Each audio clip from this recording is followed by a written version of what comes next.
Passons maintenant au Mali. Karim Keïta démissionne de la commission défense et sécurité de l'Assemblée nationale. Le fils d'Ibeka a accédé à l'une des revendications brandies par le mouvement du 5 juin, s'exprimant à travers les réseaux sociaux. Aux yeux du député, certains avaient fait de sa personne un fonds de commerce politique, mettant le Mali au-dessus de tout et ne souhaitant pas être un frein au dialogue entre Maliens. Il a décidé en toute responsabilité de se retirer à compter de ce jour de la présidence de la Commission défense nationale, sécurité et protection civile de l'Assemblée nationale. Firmin Teko, c'est la démission de son père qui a demandé, mais c'est le fils qui part. Non, c'est juste dire que le père est en train d'être fragilisé. Le père a peur de tout ce qui, quand il voit toute cette foule qui sort, tout son peuple qui se retrouve dans la rue pour le contester, pour demander sa démission. Donc je pense qu'il a tellement peur et il aurait peut-être demandé aussi au fils de rendre le tablier juste pour apaiser. Vous savez, hier, je disais quelque part qu'au Togo, nous avons réussi à construire un système. Parce que ce que Ibeka est en train de vivre, c'est ce que nous avons vécu ici en 2012. C'est ce que nous avons vécu ici en 2017. C'est ce que le Togo a vécu dans les années 90. Mais le régime a tenu. Le régime tient toujours. Il est difficile que des gens démissionnent dans des situations comme ça. Mais le problème du Mali, c'est que le Mali est un peu fragile et il traverse une situation tellement difficile avec la paupérisation de la vie, avec les situations difficiles, le terrorisme, la vie chère, les problèmes au niveau de la santé, de la sécurité. Donc il y a tout un mélange, tout un cocktail donc, qui pèse sur le pays et dans sa fragilité, le régime Ibeka. Ibeka n'a pas de ressources pour satisfaire toutes les doléances qui sont sur sa table. Donc la première décision qu'il a eu à prendre, c'est la dissolution de la Cour constitutionnelle. Quand un président commence par faire ça, déjà ça veut dire que le président commence par être fragilisé. C'est la différence avec le Togo. Donc il est fragilisé, le système est fragilisé. Donc la deuxième chose aussi, c'est son fils mais ceux-là qui doivent lui tenir le bras droit sont en train de le quitter. Donc il faut s'attendre un peu à un lendemain difficile. Si la mobilisation ne faiblit pas, donc on peut s'attendre à beaucoup de choses. Mais c'est la conséquence qui me fait peur. J'ai l'impression que les Africains ne veulent pas apprendre de l'histoire. Quand vous voyez un peu ce qui s'est passé avec le Burkina Faso, on a voulu du départ de Blaise Compaoré. Au départ, ce n'était pas l'idée, mais avec le temps, les Burkinabés ont demandé le départ de Blaise Compaoré et regardez, c'est ce qui a accru les actes terroristes dans la région ouest africaine. Est-ce qu'aujourd'hui, les Maliens sont prêts? Est-ce qu'ils ont déjà préparé l'après Ibeka? Je ne pense pas. Les Burkinabés n'en sont pas une parfaite illustration à ce niveau. Mais est-ce que le problème, c'est lié à Ibeka? Si on fait partie d'Ibeka et un autre vient, est-ce que lui va être à même de résoudre tous les problèmes que traversent les Maliens? Aujourd'hui, c'est une question d'émotion. L'imam est là et il y a toute une foule, tout un peuple qui le suit. Mais la démission du président, la démission de son fils ne règle nullement le problème. Les Maliens ont besoin de quoi? Les Maliens veulent être protégés. Pardon, les Maliens veulent être protégés. Les Maliens veulent gérer leur quotidien. C'est tout. C'est tout le problème. Au niveau de la sécurité, au niveau du social, les Maliens veulent avoir à dépenser au moins plus de 1000 francs ou de 2000 par jour. Et l'autre problème aussi, c'est d'asseoir un mécanisme de lutte contre la corruption. Si le président Ibeka arrivait à faire ça, je pense que le problème serait un peu résolu. Mais est-ce que celui-là qui sera là et qui va succéder à Ibeka, est-ce qu'il arriverait à résoudre le problème? C'est la grande question. Alors ici, vous pensez que c'est, la démission de Karim Keïta, c'est pas une exigence formelle des manifestants, mais Ibeka a senti que la présence de son fils à ce niveau de responsabilité gênait un peu? Oui, ça gênait pas un peu, ça gênait beaucoup. Personne n'avait compris aussi sa nomination par son père à ce poste stratégique. Bon, c'est pas vraiment son père, il est député, c'est l'Assemblée. Donc c'est l'Assemblée qui l'a élu. Oui, pour les Maliens, président de la commission. Pour les Maliens, le seul fait qu'il porte le nom de son père est mal vu. C'est un délit de patronyme, voilà. Ça n'existe pas normalement. Donc on ne dira pas qu'il n'y a pas d'autres Maliens qui peuvent occuper ce poste. Le papa, il est président de la République. Le fils, il est président d'une commission, de la commission de défense. C'est ça, non? Oui, voilà. C'est pas donné. Hein. Non, et donc, pour les Maliens, c'est une nomination ou une élection de trop. Ils estiment que le fils a été parachuté là-bas pour justement préparer la succession de Ibeka. C'est ce que les Maliens avaient compris au départ. Et donc, pour eux, le père ne peut pas être aux affaires et ne pas pouvoir répondre aux exigences des Maliens et que le fils aussi reste à ce poste pour justement quelles raisons personne ne l'a compris. Et donc, quand les manifestations avaient commencé, au départ, sa destitution ou sa démission n'était pas une des exigences, mais au fil des manifestations, la coalition a exigé cela. Alors, en répondant aux manifestants, c'est une façon pour IBK de leur dire, je vous ai écouté, je fais ce que vous avez demandé. Si ça peut participer à calmer la situation dans mon pays, je suis à mesure de demander la démission de mon fils. Ça a été donné. Mais pour les manifestants, c'était insuffisant. Parce que, au-delà de tout, ce n'est pas le fils qui dirige le pays. Le père qui est aux affaires aujourd'hui n'arrive pas à trouver des réponses, des solutions aux problèmes de terrorisme, aux problèmes de crise économique, sociale, etc., que les Maliens rencontrent aujourd'hui. Donc, les Maliens en avaient un peu assez et ils ont commencé par exiger la démission du père. Malheureusement, le père n'a pas encore démissionné et c'est le fils qui démissionne pour participer à éteindre en un temps soit peu la colère des manifestants. Et ça rejoint ce que je disais tout à l'heure sur le cas du fils du président nigérien. Je pense que les présidents africains devaient comprendre que le seul fait d'associer la famille proche, les enfants, les épouses ou alors des proches parents dans la gestion des pouvoirs en Afrique, ça dérange beaucoup. Ce n'est pas les compétences qui manquent au Mali, ce n'est pas les mêmes compétences qui manquent dans les autres pays. Mais quand vous prenez le cas du Gabon, où le président Bongo a fait nommer un de ses fils à un poste si stratégique dans l'appareil politique du Gabon, ça, pour les citoyens de ces pays, ça dérange parce que on a l'impression que c'est une préparation qui est en train d'être faite pour participer à la succession. Avant que vous posez la question, bon, ce que David est en train de dire est intéressant, mais sauf que c'est une conception que nous avons en Afrique que moi je peux critiquer, au fait. Parce que c'est comme vous l'avez dit, c'est un délit de patronyme que nous sommes en train de créer. Ce n'est pas... Au fond, ce n'est pas une mauvaise chose.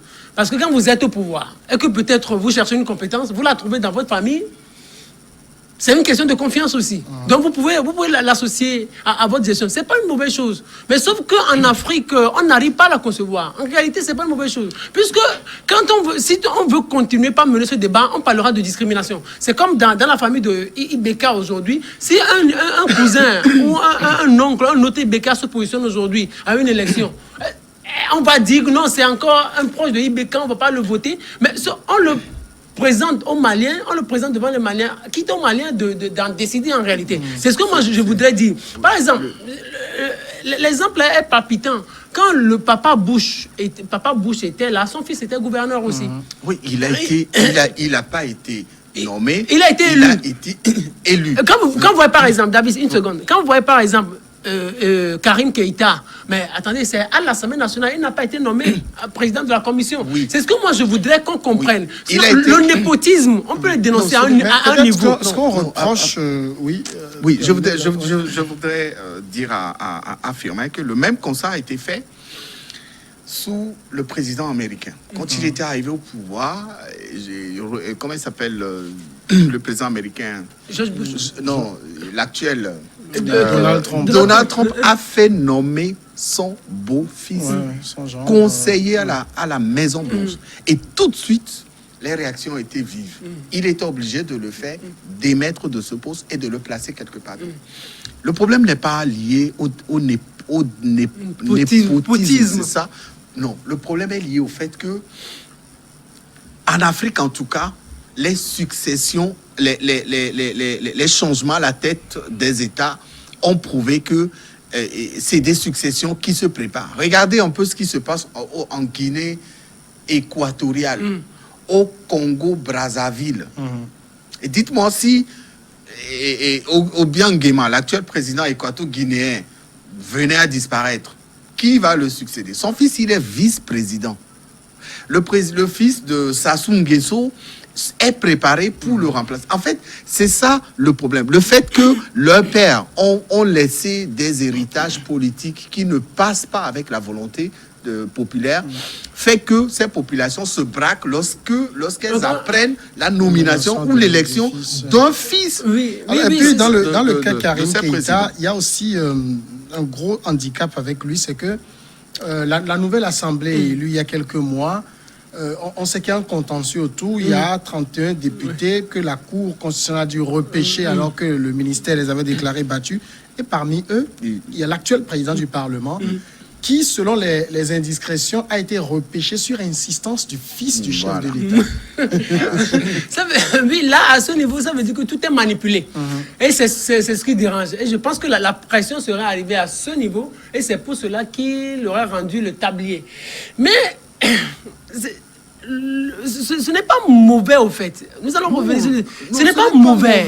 Ce n'est pas mauvais. Mais c'est les conditions dans lesquelles ces fils viennent à ces postes. C'est le contexte qui est difficile. Sinon, ce n'est pas mauvais. Parce que vous imaginez, quand vous, David, vous devenez ministre aujourd'hui, c'est un exemple, peut-être c'est mon souhait sur ce plateau. Ah oui, oui, amen. Vous imaginez, vous devenez ministre. Alors, mais vos proches collaborateurs seront vos amis. Ça, c'est la moindre des choses. Quand vous devenez chef d'État, les proches collaborateurs, ce sont des amis. Partout au monde. Partout. Les gens avec qui vous avez fait des études, des gens avec qui vous avez fait le banc, des gens qui vous ont aidé pendant la campagne. Oui, mais certains de vos cousins, vous constituez ou vous créez un cercle d'amis et de confiance. Mais c'est ce que les peuples n'arrivent pas à comprendre. Moi, je voudrais bien sûr qu'on arrive à leur expliquer ça. Parce que ce n'est pas une mauvaise chose en soi. Ce qui se passe avec les présidents africains et tout ça, oui, on peut dénoncer un certain nombre de choses. Mais si on veut aller un peu au-delà, ce n'est pas mauvais. Parce que si vous voulez poursuivre le débat, vous allez tomber dans la discrimination. Ailleurs, ces pratiques vous valent des démissions et peut-être la fin de votre carrière politique. Vous avez vu ce qui s'est passé, ce qui est arrivé à François Fillon en France quand il avait nommé son épouse à un poste très stratégique dans son entourage. Mais à la fin, aujourd'hui, François Fillon est fini politiquement. Voilà, politiquement, à cause de ce dossier, justement. Et donc, ailleurs, ça ne passe pas bien. Oui, mais peut-être lui, dans son cas, c'est qu'il est difficile de prouver que dans son cabinet, il avait vraiment besoin de sa femme et elle ne peut même pas justifier. Elle avait fait le travail pour lequel elle a été rémunérée. En tout cas, c'est... Les fils à papa ici, eux, ils justifient qu'ils sont utiles à leur utiles à leur poste. Mais pour beaucoup de Français, le seul fait que ce soit son épouse qui a été nommé à ce poste, même s'il n'arrive pas à justifier, même s'il apporte les preuves ou pas, François Fillon, le seul fait qu'il ait nommé son épouse à ce poste, était passé très mal au sein de l'opinion française. Mais en Afrique, le problème, c'est que généralement, ces enfants, moi, j'ai du respect pour eux, parce que c'est des gens qui sont... Il y en a qui sont très compétents, qui ont beaucoup de compétences, plus que certains de ces... plus que d'autres politiques ou d'autres personnes que leur papa peut nommer. Mais le problème, c'est que pour l'ensemble de la population, c'est-à-dire pour la majorité de la population, le fils qui est fait ministre ne mérite pas d'être ministre parce qu'il est fils du chef de l'État. C'est ça le délit de patronyme. C'est ça le problème. Ouais. Et pourquoi ça se passe comme ça? Parce que dans le passé, beaucoup de souvenirs néfastes étaient laissés par des présidents qui ont fait nommer leur fils pour leur ouvrir la voie à une succession. Moi, je voudrais juste qu'on... Il y a beaucoup qui nous suivent. Moi, je voudrais juste qu'on dise aux gens qu'en réalité, c'est pas mauvais. Oui, c'est pas mauvais. Sauf qu'en Afrique, c'est pas l'idéal. En Afrique, pour le moment, ça passe pas bien. Ah oui, c'est ça, passe pas au niveau de l'opinion. Ça passe pas encore bien. Au fond, ce n'est pas mauvais en soi. Alors, il y a aussi une autre situation avec Karim Keïta. Je ne sais pas si vous avez vu ces vidéos, ces photos qui ont circulé il y a quelques jours seulement. Où on le voit faire la Java, je pense, dans quel pays occidental. Il faisait la fête, il a loué un yacht de luxe, avec des amis, des filles de joie et tout. Président de la commission de défense. On sait à quoi l'armée malienne est confrontée sur le terrain. Et lui, il prend des dizaines de millions pour faire la fête. La belle vie. On se demande là où il a trouvé tout cet argent. Du moment où l'armée malienne le Mali n'a même pas d'armée. Le Mali n'a même pas d'équipement militaire. Le Mali n'a rien, en fait. On se demande là où il a trouvé tout cet argent. À ce niveau, on peut parler de corruption, à moins qu'il soit un homme d'affaires ou que son papa lui ait laissé un héritage. Les fils à papa n'ont de talent que d'être fils de. Voilà. Oui, mais on n'est pas d'autre chose à part ça. Le problème à ce niveau aussi, c'est quoi? C'est la situation de précarité que vivent les Africains. Quand on voit les Maliens souffrent aujourd'hui, il y a des Maliens qui n'arrivent pas à s'assurer 2 repas par jour. Et parallèlement, vous voyez le fils du président qui fait la belle vie avec des dizaines de millions, avec des vies de joie. Ça, la disparité, le paradoxe, c'est tellement profond. C'est ça qui fait mal. Sinon, au fond, si vous trouvez, si David a un peu d'argent, il peut aller s'offrir une petite belle vie. Oui, sauf que je ne suis pas fils de président. Et le problème dans le cas actuel, c'est que il est fils de président. Et tout ce qu'il fait, et tout ce qu'il aura posé comme acte sera étudié à la loupe. S'il dépense un peu d'argent, on ne va même pas considérer que lui-même peut avoir cet argent parce qu'il est fils de président et que les autres sont en train de souffrir. Il n'a pas. S'il n'était pas fils d'eux, il n'aurait pas. Tous ces enfants de présidents africains, c'est ça aussi le problème. C'est ce qui choque. Oui, c'est ça. Ce sont des images qui tous ces enfants. Vous avez vu par exemple Théodorin qui est arrêté dans plusieurs pays avec des milliards dans les mallettes. C'est terrible. C'est des enfants quand ils rentrent dans des boutiques en France, aux États-Unis, à Milan, où ils veulent. Mais c'est des enfants qui dépensent des millions. La fille de Paul Biya, qui a célébré un anniversaire, à peine, cette fille-là, à peine 22 ans, qui célèbre un anniversaire, mais c'est terrible. Quand vous regardez des choses comme... Pour le cas de fils de Ibeka, c'est vrai que les images avaient choqué, parce qu'au même moment, le Mali a besoin d'argent. On parle de crise sociale avec... La crise des enseignants. On n'arrive pas à payer les enseignants. On n'arrive pas à mettre de l'argent à la disposition de l'armée. Et un fils de président d'une commission aussi délicate que celle-là, va faire la vie. Il y avait de belles filles. Moi, j'ai vu la vidéo. Il était à l'aise. Il avait de belles filles, des champagnes, etc. Et après, il fait une sortie pour expliquer pourquoi il était là. Mais c'est terrible. Vous n'avez pas à être là. Vous êtes fils d'un président d'un pays en crise. Et tous les jours, c'est des manifestations. Vous n'avez pas à être sur la mer, dans un yacht, avec de belles filles, etc. Au moment où la majorité des Maliens veulent manger 3 repas par jour, au moment où ces Maliens tirent le diable par la queue, au moment où ces Maliens sont tués tous les jours par des terroristes, parce que votre père est président. Alors, un fils comme ça, qui est nommé dans l'entourage du chef de l'État, vous estimez que ça peut passer? Ça ne passera pas. Ça rappelle une image de Nicolas Sarkozy juste après sa victoire.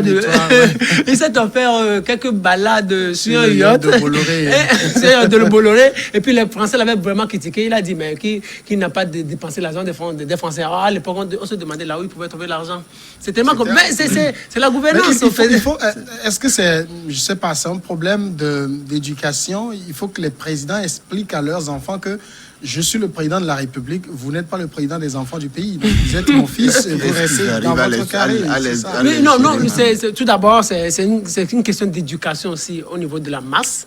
Il faut qu'on arrive à expliquer un certain nombre de choses à la masse. Et aussi, les chefs d'État doivent regarder leurs enfants. Quand vous êtes chef d'État, mais cachez votre famille. Du moment l'Afrique est en construction. Il y a des choses qui ne passent pas encore pour le Mali. Ça, je suis d'accord avec David. Ce n'est pas mauvais, mais sauf que dans la conscience des Africains, ça ne passe pas encore. Donc, il faut que les chefs d'État expliquent. Nulle part ailleurs, ça ne passe. Moi, je me rappelle, on a vu, par exemple, des vidéos de la fille aînée d'Obama qui travaillait comme serveuse dans un fast-food aux États-Unis. C'est pas des choses qu'on voit ici. On voit les enfants, même quand ils veulent débarquer, on arrête la circulation. C'est des conneries, ça. Le papa est président, c'est pas le fils qui est président. Vous êtes dans un endroit public, dans un bar, peut-être moi j'ai été victime de ça plusieurs fois avec les fils, les enfants des Yadema qui, dans le quartier Forever, tout le monde les connaissait. Vous êtes dans un bar en train de prendre votre bien. La serveuse vient vers vous poliment pour vous dire, messieurs, dégagez parce qu'il y a une délégation qui arrive et quand ces enfants arrivent, c'est voilà, tout le monde est au garde à vous. Mais actuellement, on n'a pas la fille de Fonia Singwe. Et heureusement que pour le cas du Togo, je vais faire peut-être une comparaison rapide. C'est vrai qu'on en a vu les frasques des enfants des Yadema, mais il y en avait dans le lot qui étaient conscients et voilà, et qui ont compris la nécessité de l'actuel président. On ne le connaissait même pas. De se cacher pour permettre, peut-être qu'on le pour préparait. éviter qu'on leur colle des images. Et ces présidents, généralement, n'arrivent pas à contenir les frasques de ces enfants. Parce qu'ils sont tellement nantis de pouvoir exagérés qu'à un moment, ils constituent une sorte de menace pour leur papa. Et donc, les papas qui sont présidents n'arrivent pas à mettre la main sur eux. Vous avez vu ce que les fils de Kadhafi faisaient sur leur voyage à l'étranger, en Europe précisément, où ils tabassent tout le monde. Il y avait un dossier qui a défrayé la chronique où un de ses fils avait tabassé son épouse ou sa compagne comme ça, parce que vous êtes fils de président. Quand il passe, vous le disiez tout à l'heure, dans certains pays, on bloque la circulation parce que le fils du président passe. Quand moi j'avais eu la chance, je le dis toujours, d'avoir fréquenté avec le fils d'une personnalité dans ce pays. Lorsque l'enfant vient, lorsque nous nous retrouvons dans la salle de classe, il y avait 2 gardes du corps qui étaient à côté pendant la récréation. Vous ne pouvez pas l'approcher alors que c'était mon ami. Et donc, quand vous donnez tous ces avantages à l'enfant, quand lorsqu'il va grandir, ben, il va commencer par... Non, sur ce point, je ne suis pas d'accord avec vous. Non, c'est des fils de président, donc on peut les protéger. Oui, on les protège. Dans la salle de classe, on parlait tout à l'heure du fils de Obama qui servait. Oui. Elle avait 6 gardes du corps autour d'elle. Mais ça, c'est vrai. Mais ils étaient là. Dans un endroit public. Dans un endroit public. Ici, c'est l'école. Vous allez à l'école.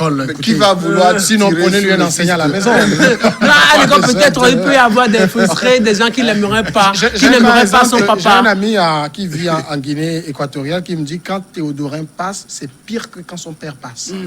Ça n'a pas de sens. Non, ça n'a pas de sens. Les chefs d'État doivent regarder ça. Ça, ce n'est pas des choses ce ne sont pas des choses qu'on doit encourager. Non, nous sommes tous citoyens. Quand vous êtes chef d'État, dans les pays pauvres du monde. C'est ça. C'est là où ça dérange beaucoup plus. C'est là où les frustrations sont beaucoup plus grandes et beaucoup plus poussées. Quand vous voyez en face, il y a des millions de concitoyens qui souffrent. Et parallèlement, il y a les fils de présidents qui se la jouent, qui mènent une vie extraordinaire, une vie de millionnaire. C'est là où ça choque. Et sur ce point, ce sont des choses que nous devons dénoncer. Ces chefs d'État doivent regarder leurs enfants. Moi, je suis chef d'État, mais vous êtes mes enfants. Vous vous cachez. S'il y a des postes à vous octroyer ou à vous attribuer, on peut.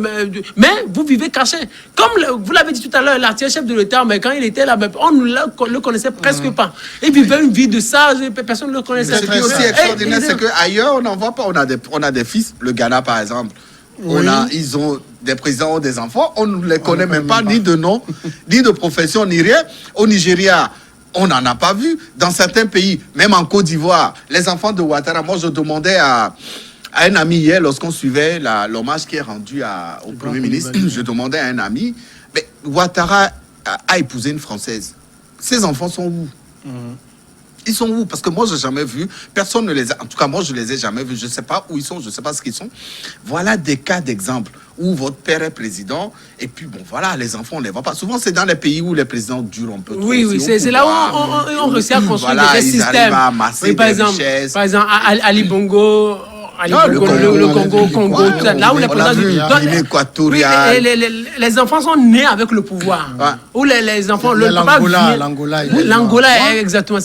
Les enfants naissent avec le pouvoir et apprennent une vie de pouvoir. Donc, ils n'arrivent pas à s'en départir. Mais ailleurs, les enfants sont cachés. En France, je me rappelle, le fils de Sarkozy, il avait 18 ans quand son père était au pouvoir. Il faisait de brillantes études à l'ENA, à Paris.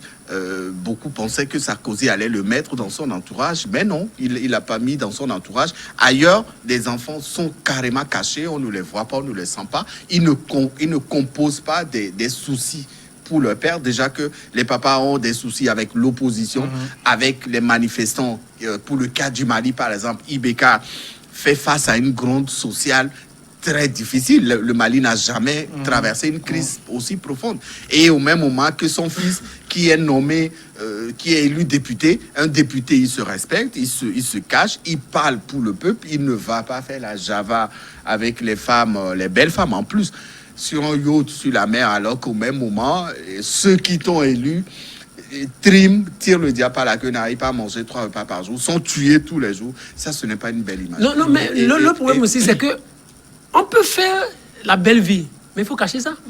Oui, on n'a pas besoin de filmer ça. C'est ça, en fait. On peut faire la belle vie. Chacun a sa petite vie quelque part. Oui, chacun a sa petite vie. Chacun a sa Le petite problème vie. aujourd'hui, c'est que dès qu'on fait quelque chose, tout le monde sort son Voilà, quand vous êtes fils de smartphone. président, vous n'êtes plus. Vous avez vu nos élèves ici, Oui, là, avec les qui peuvent systèmes. même faire du sexe et filmer. Eh bien, filmer, c'est complètement là où c'est un ridicule. peu grave. Vous êtes Sinon, fils. chacun a droit à sa vie privée quand Oui, même. je suis Par d'accord. exemple, ce dont on est en train de parler avec le fils et Karim Keïta, ben, c'est sa vie privée, mais on n'a pas besoin de vivre ça sur la place publique. Oui, mais quoi. en même temps, est-ce qu'on peut opiner sur une vie privée quand, par exemple, on suppose que vous êtes une personnalité publique, on ne vous connaît pas, une carrière d'homme d'affaires qui a amassé des millions, et vous allez louer un yacht, député de votre État. Si on fait tout ça ailleurs, on ne peut pas classer ça dans la rubrique de vie privée. Non, hein. non, Vous ça avez veut dire- trouvé l'argent où? Ouais, est-ce que vous êtes peut-être il a des hommes d'affaires amis. Mais ce qui est inconcevable. Ibeka n'est pas un homme d'affaires. Ibeka n'était pas un homme d'affaires non plus. Donc, tout c'est la corruption que les Maliens sont en train de dénoncer. Et puis, au fait, c'est ça même qui a rendu la mobilisation encore plus forte. Donc, des choses comme ça, il faut dénoncer. Il faut quitter ce terrain. Et l'Afrique doit se reconstruire. La corruption, il faut qu'on la dénonce tous les jours. Tous les jours. Parce que les Africains souffrent. Peu d'Africains mangent trois fois, ou ça suit trois repas par jour. Il n'est même pas dit que la démission du fils d'Ibeka va calmer la rue. Non, pas du tout. Hein. Les manifestants, ils ont rejeté toutes les concessions que le président Ibeka avait faites. On se rappelle, au lendemain des manifestations, ils ont tout rejeté. Hein. Ils disent qu'il faut qu'il démissionne. Et donc, leur première revendication aujourd'hui, c'est la démission. Quel que soit ce qu'il a fait, dissoudre la Cour constitutionnelle. Ils ont fait annuler les élections dans d'autres régions. Le gouvernement a été dissous. Son fils a démissionné, mais c'est insuffisant pour les manifestants. Et donc, la prochaine cible pour eux, véritablement, c'est la démission de Ibeka. Maintenant, la question est de savoir si, avec sa démission, le Mali pourra se relever pour véritablement affronter les problèmes auxquels ce pays fait face, le terrorisme, la corruption, les crises sociales, etc. Ça ne sert à rien de faire partir un président si vous allez vous retrouver à stagner au même endroit, au même lieu. On va encore se retrouver ici sur ce plateau et je vais vous dire combien encore les peuples se trompent. Ils sont en train de se tromper encore comme ça. Ils croient que c'est la démission de Ibeka qui va résoudre le problème. Nullement. Le problème, c'est une question. Le problème est très simple, c'est une question de ressources. Bon, en même temps, si on dit que les peuples peuvent se tromper pour leur exigence de démission, on peut considérer aussi qu'ils peuvent se tromper quand ils choisissent, ils élisent quelqu'un. Oui, c'est ce que je dis. C'est ça, c'est ce que je dis. Ils se trompent dans leur élection. Ils se disent, c'est celui-là qui est le maire. Et 2 jours après l'élection de la personne, on se dit, non, ce n'est pas lui le maire. Donc, à la prochaine élection, on ne va plus le reconduire. On va choisir encore un autre. On dit, oui, c'est lui, il sera le bon. On lui donne peut-être 60% des voix. Regardez par exemple avec Macron. Macron est venu avec 60% des voix. Plus de 60% des voix. Mais regardez ce qu'il est en train de subir. On n'est même pas sûr qu'il sera reconduit et qu'il aura un deuxième mandat, que les Français vont lui accorder un second mandat. Donc c'est parce que les peuples se trompent. Mais comment est-ce qu'on peut arriver à résoudre ce problème-là? Le Bénin aujourd'hui aussi. Le Bénin aujourd'hui. Mon ami Talon. Avec votre cher ami Talon. Peut-être il est en train de le suivre. Mais regardez par exemple, l'un des hommes les plus illustratifs, c'est Macky Sall. Oui. Macky Sall aussi, qui était considéré comme le véritable successeur de Wade, qui allait venir faire la différence. Mais regardez avec son entourage. On parle de corruption. On dit il lorgne sur un troisième mandat. Il lorgne sur un troisième mandat. Oui, parce qu'il y a 2 de son entourage qui ont dit qu'on leur avait posé la question quand on a modifié la Constitution. Si Macky Sall veut faire un troisième mandat, ils ont dit catégoriquement non et ils ont été démis de leur fonction. C'est ça le pouvoir. C'est ça le pouvoir. Moi, à ce niveau-là, moi je disais, les peuples se trompent. Ça fait rire. Ça fait rire. Dans l'entourage de Macky Sall, on parle de corruption. Dans l'entourage de Macky Sall, on parle de violation des droits de l'homme. Dans l'entourage de Macky Sall, on parle d'arrestation de journalistes, d'emprisonnement de journalistes, d'emprisonnement d'hommes politiques. Alors que Macky Sall était un bon défenseur des droits de l'homme. Les peuples se trompent. Avant de finir, j'apprenais encore ce matin que Gon Coulibaly aurait envoyé un émissaire à Ouattara pour lui dire que, selon lui, Gon Coulibaly, qui est décédé, qui a été enterré, Ouattara n'a pas encore fini sa mission. Vous avez compris ce que On va à la pause maintenant et on revient après le journal.